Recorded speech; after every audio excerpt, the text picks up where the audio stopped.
in 2,43 e 88 alla partenza la terza serie al maschile.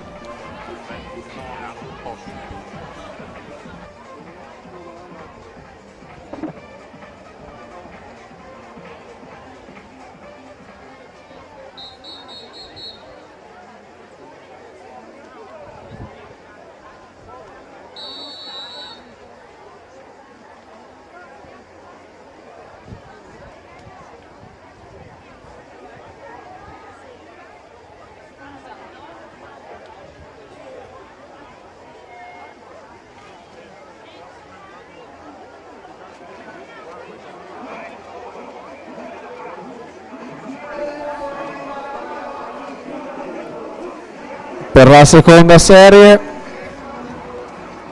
Antonio Verolla alla 1, alla 2 Alessio Buono, alla 3 Simone Viano, alla 4 Davide Crosato, alla 5 Matteo Bosco, alla 6 Gioele Degano, alla 7 Lorenzo Zampa, alla 8 Matteo Bozzo.